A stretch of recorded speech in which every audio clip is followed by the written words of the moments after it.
아침 하나님께서 우리들에게 주시는 말씀입니다.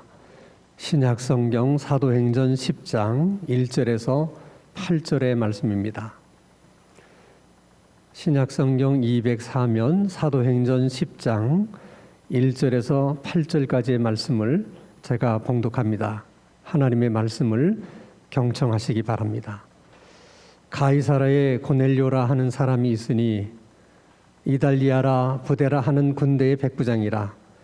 그가 경건하여 온 집안과 더불어 하나님을 경외하며 백성을 많이 구제하고 하나님께 항상 기도하더니 하루는 제9시쯤 되어 환상 중에 밝기 봄에 하나님의 사자가 들어와 이르되 고넬료야 하니 고넬료가 주목하여 보고 두려워 이르되 주여 무슨 일이나이까. 천사가 이르되 내 기도와 구제가 하나님 앞에 상달되어 기억하신 바가 되었으니 내가 지금 사람들을 요바에 보내어 베드로라 하는 시몬을 청하라. 그는 무두장이 시몬의 집에 유숙하니 그 집은 해변에 있다 하더라. 마침 말하던 천사가 떠나매 고넬료가 집안 하인 둘과 부하 가운데 경건한 사람 하나를 불러 이 일을 다 이루고 요바로 보냈니라. 아멘. 우리는 주님께서 이 땅을 떠나면서 주님의 제자들에게 마지막으로 당부한 말씀이 무엇인지를 다 기억하고 그리고 잘 알고 있습니다. 너희는 가서 모든 족속으로 제자를 삼아 아버지와 아들과 성령의 이름으로 세례를 주고 내가 너희에게 분부한 모든 것을 가르쳐 지키게 하라. 너희는 온 천하를 다니면서 복음을 전파하라. 예루살렘과 유다와 사마리아와 땅끝까지 이르러 내 증인이 되라. 예수님은 제자들에게 남긴 이 마지막 당부의 말씀을 이루기 위해서 이 땅에 성령을 보내신 것이고 그리고 이 땅에 주님의 교회를 세우신 것입니다. 그래서 전도라는 것, 선교라고 하는 것은 교회가 하는 많은 사역들 중에 하나가 아닙니다. 전도나 선교는 교회의 본질된 사역입니다. 우리가 주일마다 이렇게 한자리에 모여서 하나님께 예배를 드리는 것은 정말 소중하고 귀한 일입니다. 이 예배의 소중함과 중요함은 아무리 강조를 해도 지나치지 않습니다. 그러나 예배를 드리는 우리들이 예배만 드리고 만약 전도를 하지 않는다고 하면 어느 날 이곳에는 예배 드리는 사람이 한 사람도 없게 될 것입니다. 그러면 결국 교회는 문을 닫게 될 것이고 주님께서 세운 이 교회는 이 땅에서 사라지게 될 것입니다. 예수님께서 우리들에게 사도행전의 말씀을 주신 것은 주님께서 제자들에게 남긴 그 마지막 당부의 말씀을 교회들이 어떻게 실천하고 교회들이 어떻게 순종했는가, 그것을 보여주시기 위해서 사도행전의 말씀을 주신 것입니다. 처음에는 예루살렘으로부터 시작해서 그 다음은 유다와 사마리아 그리고 땅끝까지 모든 것은 예수님께서 말씀하신 그대로 그 순서대로 복음이 증거가 된 것입니다. 오늘 우리가 함께 읽은 본문 말씀인 이 사도행전 10장은 특별히 복음이 예루살렘으로부터 시작돼서 유다와 그리고 사마리아와 땅끝까지 넘어가는 그 과정을 설명해 주는 정말 소중한 말씀 가운데 하나입니다. 어떻게 복음이 예루살렘과 유다와 사마리아를 넘어서 땅끝까지 복음이 증거하게 되었는가 하는 것을 말씀해 주고 있는 것입니다. 자, 그러면 궁금한 것은 땅끝이라고 하는 것이 어디를 가리키는 것일까? 이스라엘 백성들이 생각하는 땅끝은 어디를 말하는 것일까? 이스라엘 백성들의 생각 속의 땅끝은 유대 땅을 넘어서게 되면 거기가 바로 땅끝의 시작이라고 생각했어요. 다시 말하면 이스라엘의 국경을 넘게 되면 바로 그 지점부터가 땅끝의 시작이라고 생각을 한 것입니다. 자, 그렇다면 오늘 우리들에게 있어서 땅끝은 어딜까? 어디를 보고 우리는 땅끝이라고 말하는가? 넓은 의미로 생각해 보면 아직도 복음을 듣지 못한 나라, 복음을 듣지 못한 종족, 또 복음을 듣지 못한 인종, 그것이 아마도 넓은 의미에서는 우리들에게 땅끝이 될 수 있습니다. 그러나 좁은 의미로 생각해 보면 아직까지 복음을 듣지 못한 가정이나 직장이나 이웃이 우리의 땅끝이 될 수 있어요. 예를 들면 아직까지도 복음을 듣지 못한 부모가 계시다면 자식에게는 그 부모님이 땅끝입니다. 만약에 자식 중에 아직도 복음을 듣지 못한 자녀들이 있다면 그 부모에게 있어서 땅끝은 그 자녀들입니다. 아직까지 복음을 듣지 못한 친구가 있다든지 가까운 이웃이 있다면 바로 그들이 우리들에게는 땅끝이라고 말할 수 있는 것입니다. 자, 그렇다면 사도행전에서 말하는 땅끝은 어딜까? 사도행전에서 말하는 땅끝은 가이사라입니다. 성경에 보면 이 가이사라라고 하는 지명이 두 곳에 나와 있습니다. 하나는 예수님께서 제자들에게 너희들은 나를 누구라고 하느냐는 귀한 질문을 던졌던 그 지역이 바로 가이사라입니다.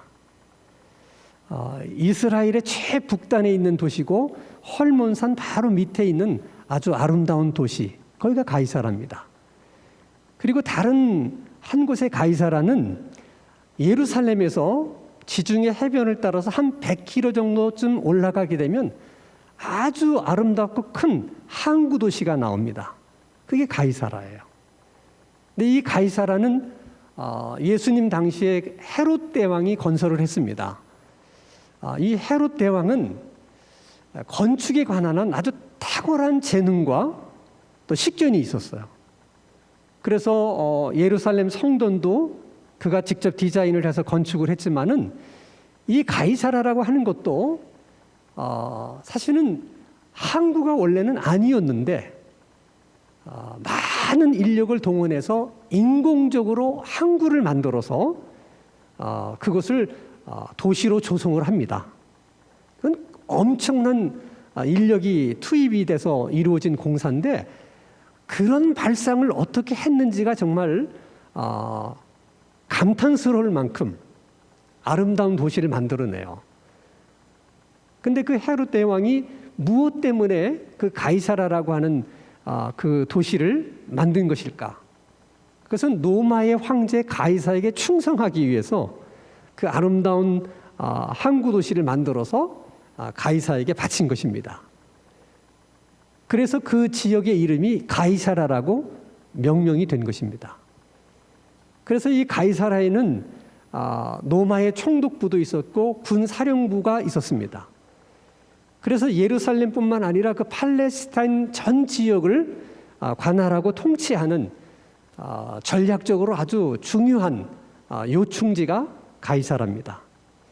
우리가 잘 아는 빌라도 총독도 평소에는 이 가이사라에서 근무를 해요. 그러다 유월절이라든지 오순절과 같은 큰 절기가 있을 때는 혹시 예루살렘에서 무슨 소요 사태가 일어나지는 않을까, 그것이 염려가 돼서 임시적으로 예루살렘에 있는 총독 관저에서 근무를 하다가 이제 아무 일이 없고 절기가 끝나게 되면 다시 이제 가이사라에 와서 이제 근무를 하게 됩니다.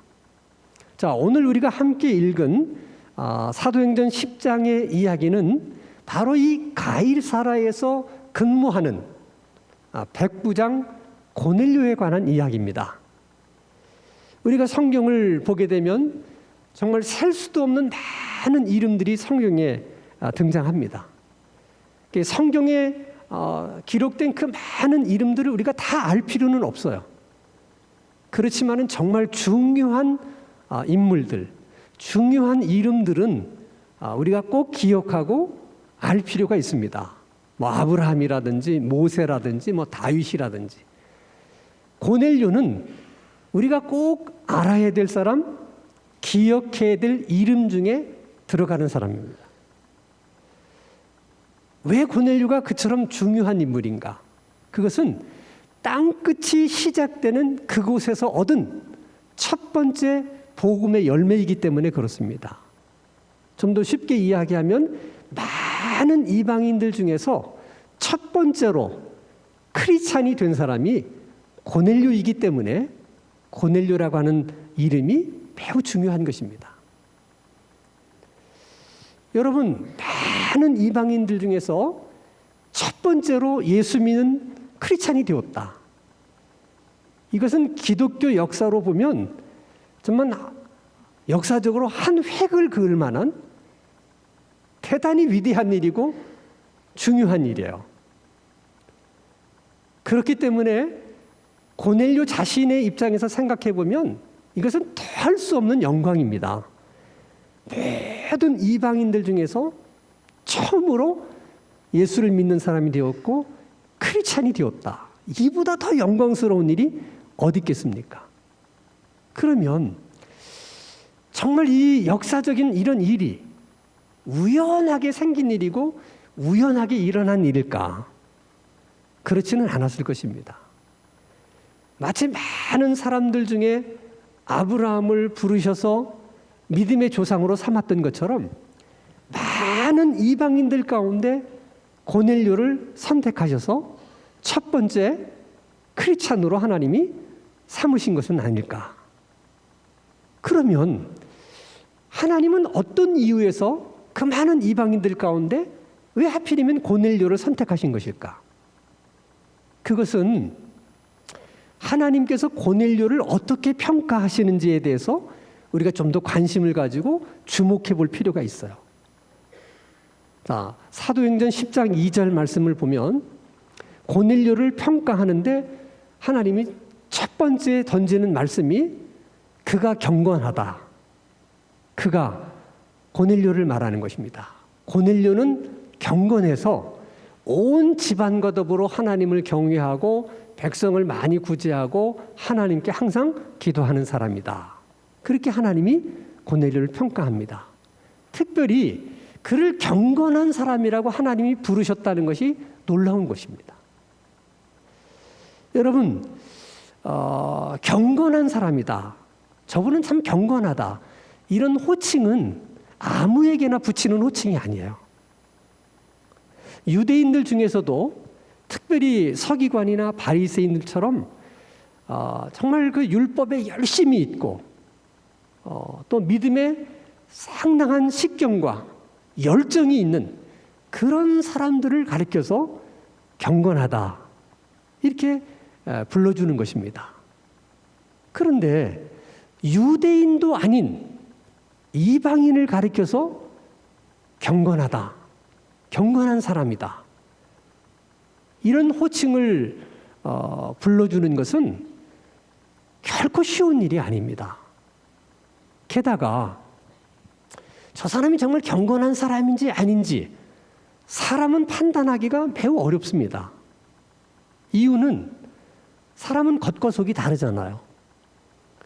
겉과 속이 다르게 행동하는 것을 사람은 정확하게 분별하거나 판단할 수가 없어요. 그런데 지금 고넬료를 경건하다고 말하는 것은 유대인들이 아니에요. 로마인들이 아니에요. 하나님 자신이 직접 고넬료를 보고 경건하다 그렇게 불러주셨다는 것입니다. 그러면 정말 고넬료가 얼마나 경건한 사람이었을까를 우리들이 상상할 수 있는 것이죠. 경건하다고 하는 말은 자기가 믿는 대로 생활하고 자기가 아는 대로 사는 삶, 그걸 경건하다고 말해요. 야고보서의 표현을 빌린다면 행함이 있는 믿음, 믿음과 행함이 일치하는 그런 삶을 사는 사람을 보고 이제 경건하다 그렇게 말하는 것입니다. 자, 그러면 하나님께서 고넬료를 향해서 아주 경건한 사람이라고 이렇게 놀라운 호칭을 이렇게 붙여주셨는데, 도대체 어떤 면을 보고 고넬료를 그렇게 경건한 사람이라고 하나님이 말씀하신 것일까? 고넬료가 경건한 그 이유가 뭘까? 세 가지로 말씀하셨어요. 하나는 온 집안으로 더불어 하나님을 경외했다는 것입니다. 그것이 고넬료가 경건한 이유 중에 하나예요. 자, 하나님을 경외한다는 것은 하나님이 어렵기는 하지만, 그렇지만 하나님을 존경하고 사랑하는 마음, 그런 삶의 태도나 자세를 경외라고 얘기를 해요. 그래서 하나님을 경외하는 사람은 반드시 하나님의 말씀에 순종하게 돼 있어요. 왜? 어렵고 존경하고 사랑하시는 분이 말씀하신 것이기 때문에 그 말씀을 가벼이 여길 수가 없어요. 그래서 말씀을 하면 순종을 하게 됩니다. 대표적인 예가 창세기 22장 12절 말씀을 보면, 자, 하나님께서 아브라함에게 그 아들 이삭을 번제로 드려라 이렇게 말씀을 하십니다. 그래서 아브라함이 그 하나님의 말씀대로 순종을 해서 이삭을 번제로 드리려고 할 때, 그때 하나님이 아브라함에게 하시는 말씀이에요. 내가 이제야 내가 하나님을 경외하는 줄을 알겠다. 네가 정말 순종하기 어려운 하나님의 말씀에도 순종하려고 하는 것을 보니 네가 정말 나를 경외하는구나. 이렇게 하나님 말씀하신 것입니다.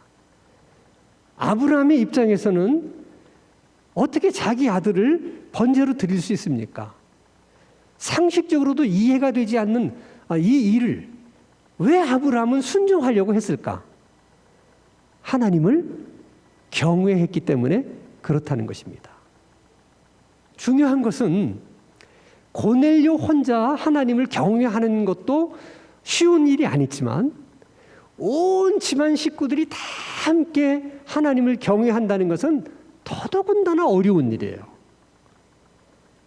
모든 집안 식구들이 고넬료처럼 하나님을 경외하려고 하면 고넬료가 가족 한 사람 한 사람을 전도하고 또 설득하고 하나님을 경외하라고 반복해서 아마 이야기를 해야만 됩니다. 자, 그렇게 하려고 하면 먼저 본인 자신이 하나님 사랑하는 마음이 있어야 돼요. 하나님을 믿는 믿음에 대한 확신이 있어야 돼요. 그리고 모든 사람을 하나님 경외하는 사람으로 만들면 좋겠다. 그런 열정이 마음속에 있어야만 그 일이 가능한 거예요. 뿐만 아니라 그런 열정도 있고 확신이 있다 하더라도 모든 가족들에게 신앙의 본이 되지 않으면 다 소용이 없습니다.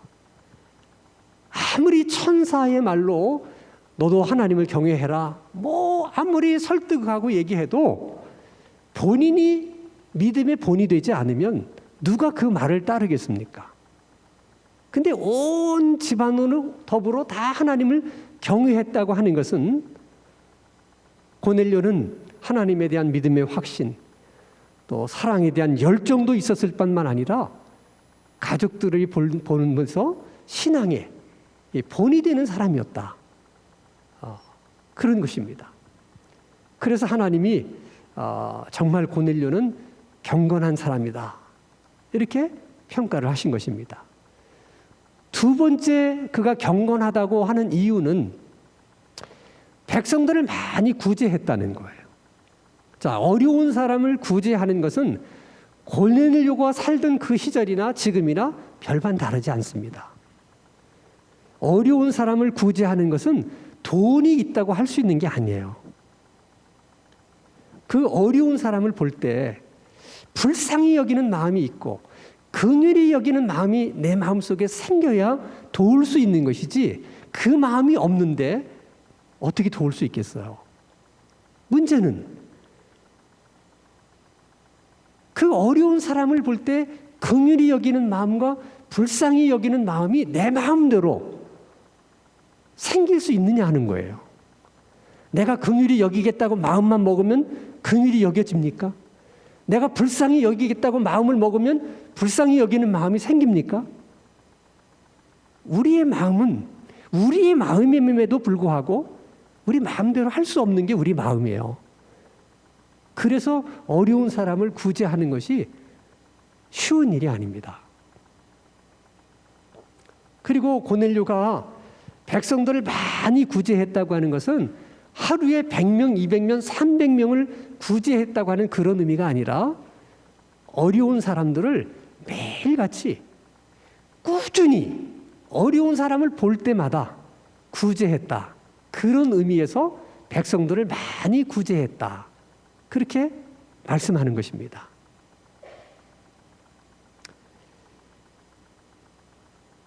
고넬료가 정말 경건한 사람이라는 세 번째 이유는 그가 항상 기도했다는 거예요. 전에도 여러분들에게 제가 말씀을 드렸지만은 예수님 당시에 기도하는 일은 오늘 우리들이 기도하는 것처럼 이게 평범한 일이 아니었어요. 기도는 아주 특별한 사람들만 했습니다. 유대인들 중에서도 특별히 경건한 유대인들만 기도를 했어요. 그들은 기도를 하루에 3번 합니다. 오전 9시, 그 다음에 정오 12시, 오후 3시.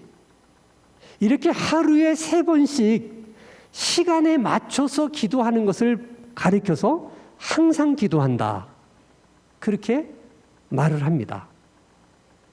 그러면 유태인 중에서도 경건한 유태인들만이 하루에 3번 시간에 맞춰서 기도를 해요. 근데 그들에게도 사실 그것이 어려운 일입니다. 왜? 시간에 맞춰서 늘 기도해야 된다는 것이기 때문에. 그런데 그렇게 경건한 유태인도 아닌 이방인이 하루에 3번씩 시간에 맞춰서 기도한다는 것이 이게 쉬운 일이겠습니까? 근데 고넬료는 그렇게 했다는 것입니다. 자, 이런 고넬료를 하나님이 보실 때 어떤 생각이 드셨겠어요? 바로 이 고넬료에게 천사가 이렇게 말을 합니다. 사도행전 10장 4절 말씀에 보면 마지막 문장에 내 기도와 구제가 하나님 앞에 상달되어 기억하신 바가 되었다. 하나님 앞에 상달되었다고 하는 것은 하나님이 받으셨다는 거예요. 고넬료의 기도하시는 것을 받으셨고 또 고넬료의 구제도 하나님이 받으셨다. 그 말을 하나님께 상달되었다. 그렇게 표현을 하는 겁니다. 자, 우리 생각에 기도하는 것이나 헌금을 드리는 것이나 찬송을 하는 것은 하나님께 드리는 것이니까 하나님이 받으셨다고 하는 말을 이해하는 게 별로 어렵지가 않은데 가난한 사람을 구제한 것은 그 사람에게 행한 일인데 어떻게 그 일까지도 하나님이 받으셨다고 말씀하시는가? 그것은 조금 의아하실 수가 있습니다. 근데 여러분, 구약성경 잠언에 보면 가난한 사람을 돕는 것은 하나님에게 꾸어주는 것이다. 그렇게 말씀을 하셨고 신약성경에서 예수님은 지극히 작은 자 가운데 한 사람에게 한 것은 곧 내게 한 것이다. 그렇게 말씀을 하셨어요. 그래서 하나님은 어려운 사람을 구제하는 것을 마치 하나님을 구제하신 것처럼 하나님께 그렇게 한 것처럼 하나님이 그렇게 받아들이신다는 거죠. 그래서 하나님이 그것도 받으신다는 거예요. 놀라운 사실은 하나님께서 우리의 기도만 받으시는 것이 아니고 우리의 헌금만 받으시는 것이 아니고 우리가 어려운 사람을 도운 일까지도 다 받으시는데 받으실 뿐만 아니라 우리가 한 그 일들을 하나님은 다 기억하고 계신다는 거예요. 받기만 하시고 잊어버리실 수도 있잖아요. 받으신 것만으로도 감사한데 받으셨을 뿐만 아니라 다 그것을 기억하고 계신다는 겁니다. 그것도 막연하게 기억하시는 것이 아니라 아주 디테일하게 구체적으로 그리고 정확하게 기억하신다는 거예요. 자, 고넬료가 구제를 했어요. 하나님께서 고넬료가 구제를 했구나. 이렇게만 기억하시는 것이 아니라 백성들을 많이 구제했다는 것까지도 기억하십니다. 고넬료가 기도를 열심히 하는 사람이에요. 근데 하나님이 고넬료는 기도를 열심히 하는 사람이다, 이렇게만 기억하신 것이 아니라 항상 하루에 3번씩 시간을 정해놓고 기도하는 사람이다, 거기까지도 하나님이 기억을 하신다는 거예요.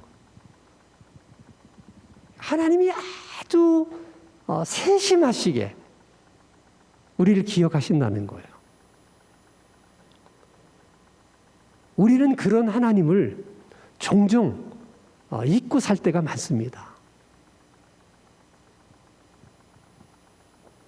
제가 아주 오래전에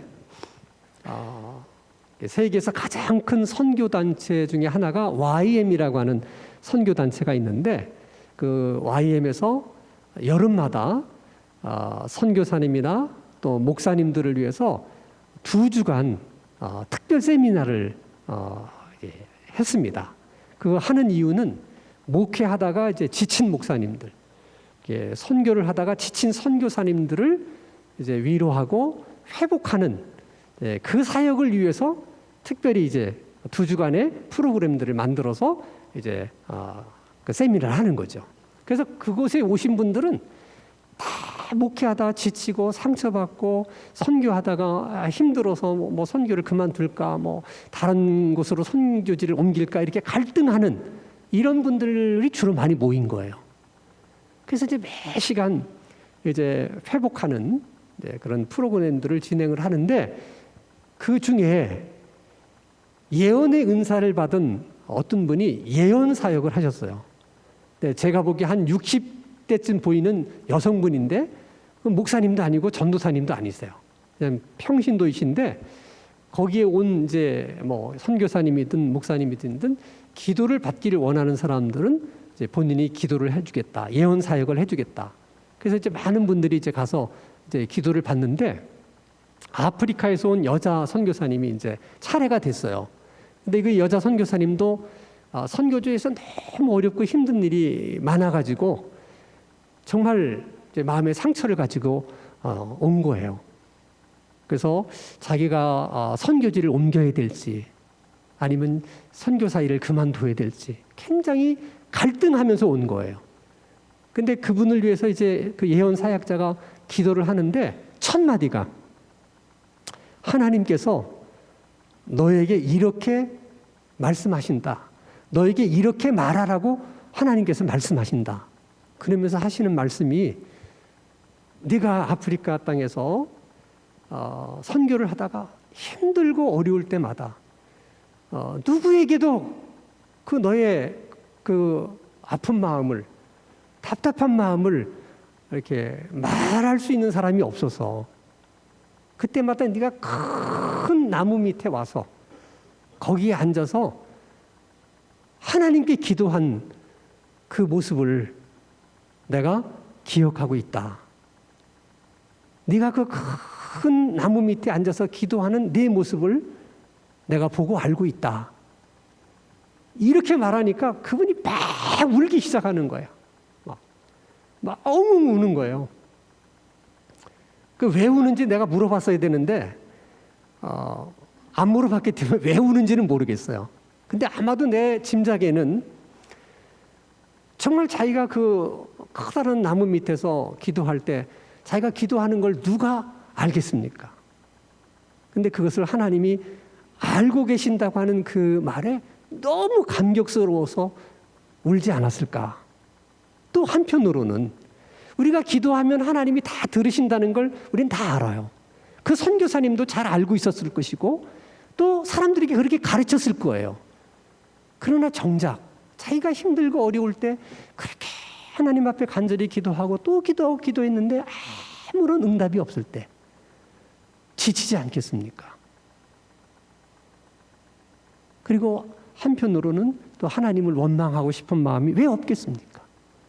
그런데 하나님이 다 알고 있다고, 다 네가 기도하는 그 모습을 하나님께서 기억하고 계신다는 그 말씀을 들으면서 하나님 앞에 죄송하기도 하고 끝까지 끝까지 하나님을 신뢰하고 하나님을 믿었어야 되는데 그렇지 못한 자신의 모습을 보면서 그래서 감정이 폭받쳐서 그렇게 운 것이 아닌가 그렇게 생각이 들어요. 여러분, 정말 이름 없는 한 여자 선교사가 힘들고 어려울 때 누구에게도 말할 사람이 없어서 그냥 커다란 나무 밑에 앉아서 쭈그려 기도하는 그 모습을 지켜보시고 알고 계신 하나님이시라면 여러분들이 매주일 바로 그 자리에 앉아서 예배드리는 여러분의 모습을 하나님이 기억하지 않으시겠어요?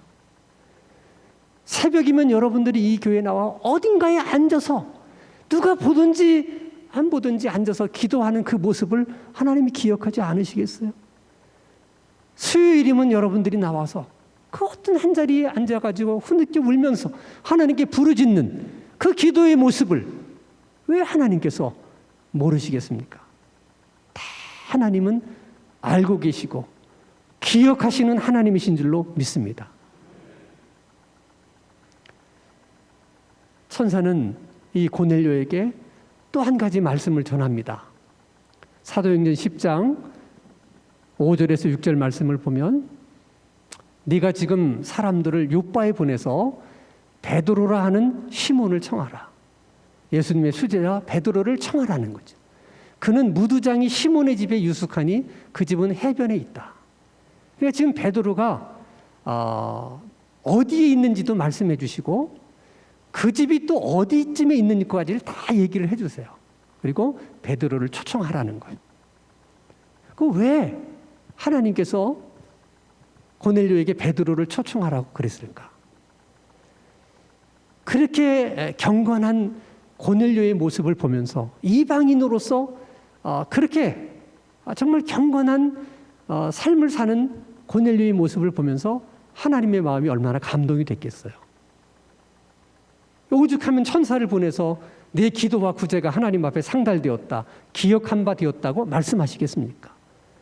그런 고넬료에게 하나님은 뭔가를 주고 싶으신 거예요. 뭔가를 주고 싶은데 무엇이 가장 고넬료에게 필요하고 무엇이 가장 고넬료에게 중요할까 생각해 보니까 복음을 주는 거라고 생각하신 거예요. 그래서 예수님의 수제자인 베드로를 통해서 복음이라는 선물을 고넬료에게 하나님이 주시려고 베드로를 청하라 이렇게 말씀하신 거예요. 그래서 이 말씀을 읽으면서 우리는 솔로몬의 이야기를 떠올리게 돼요. 자, 솔로몬도 본인이 왕이 된 후에 너무 하나님 앞에 감사해서 1000번제를 드립니다. 1000번제라는 것은 말 그대로 번제를 1000번을 드렸다는 거예요. 이건 쉬운 일이 아닙니다. 솔로몬이 1000번제를 드리는 것은 마치 고넬료가 온 집안으로 더불어 하나님을 경외하고 많은 백성들을 구제하고 항상 기도하는 것만큼이나 어려운 일이에요. 왜 어려운 일이냐? 번제라고 하는 제사는 제물을 제가 될 때까지 다 태우는 제사입니다. 흔히 번제에 드려지는 제물은 소가 아니면 양인데 형편에 따라서 합니다. 솔로몬은 왕이었기 때문에 아마 소를 드렸을 거예요.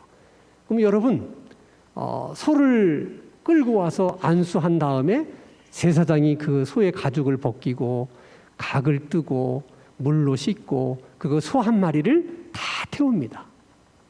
그때 번제를 드리는 사람은 그 현장을 떠날 수가 없어요.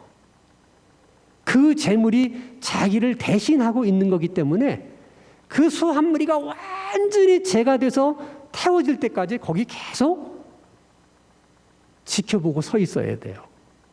그럼 여러분 소 한 마리가 다 타는데 시간이 얼마나 걸릴 것 같습니까? 여러분 왕이 해야 될 일이 얼마나 많아요. 국사가 얼마나 많습니까? 그래서 하나님 앞에 감사해서 번제를 뭐 한두 번 드릴 수는 있겠어요. 1000번을 계속해서 드렸다. 쉬운 일이 결코 아닙니다. 그래서 하나님이 솔로몬의 꿈속에 나타나신 거예요. 뭔가를 주고 싶었던 거예요.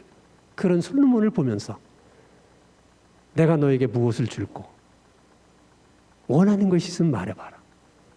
그때 솔로몬이 지혜를 구합니다. 그때 하나님 이렇게 말씀하십니다. 네가 너를 위해서 장수도 구하지 않고 부도 구하지 않고 원수의 생명도 구하지 않고 지혜를 구하는구나. 이 말인즉슨 그래. 너에게 가장 필요한 것, 너에게 가장 중요한 것은 지금 장수가 아니야. 부도 아니야. 원수의 생명도 아니야. 잘 생각해서 왕으로서 송사를 공평하게, 재판을 정의롭게 그렇게 할 수 있는 지혜가 너에게 가장 필요하고 가장 중요한 거야. 어떻게 보면 하나님께서 내가 너에게 꼭 주고 싶었던 것이 지혜야. 그래서 그에게 전무후무한 지혜를 주십니다. 여러분, 하나님은 고넬료에게 꼭 주고 싶은 것을 주셨고 솔로몬에게도 꼭 주고 싶은 것을 주셨다면 오늘 우리들에게는 그렇게 하지 않으시겠습니까? 오늘 우리들에게도 똑같이 하나님은 꼭 우리에게 주고 싶으신 것이 계세요. 우리에게 가장 필요하고 우리에게 가장 중요한 그것을 하나님은 우리에게 주고 싶어 하세요. 근데 문제는 우리는 무엇을 해도 꾸준히 하지를 못한다는 거예요. 거기에 문제가 있어요. 예배도 드렸다 말았다. 기도도 했다 안 했다. 봉사하는 일도 기분 좋으면 했다가 컨디션 안 좋으면 안 하고 모든 것을 꾸준하게 매일처럼 항상 우리는 그것을 못해요. 한두 번은 하는데. 그래서 고린도전서 15장 58절에 이렇게 말씀하세요. 그러므로 내 사랑하는 형제들아, 견실하며 견고하며 흔들리지 말라. 항상 주의 일에 더욱 힘쓰는 자들이 되라. 이는 너희 수고가 주 안에서 헛되지 않는 줄을 압니다. 절대로 너희 수고가 헛되지 않는다. 그 헛되지 않는다는 말은 사도행전 10장의 말씀에 의하면 너희가 믿음으로 행한 그 모든 수고는 다 하나님 앞에 상달되는 것이고 하나님께서 다 기억하신 바가 되는 것들이다. 중요한 것은 하다 안 하다 그렇게 하지 말라. 너희들이 있는 그 자리에서 남이 알아주든지 알아주지 않든지 남이 보든지 보지 않든지 고넬료처럼 꾸준하게 기도를 해도 항상 기도하고 구제하는 일도 꾸준하게 구제하고 예배 드리는 일도 꾸준하게 하나님 앞에 하고 우리도 그렇게 꾸준하게 흔들리지 않고 믿음으로 주님의 일을 하게 되면 하나님께서 우리에게 꼭 필요하고 가장 중요한 것들을 주실 것입니다. 바라기는 하나님께서 우리에게 꼭 주고 싶어하는 그것을 우리도 솔로몬처럼 고넬료처럼 꼭 받을 수 있는 그런 하나님의 은혜가 있게 되기를 주님의 이름으로 축원합니다.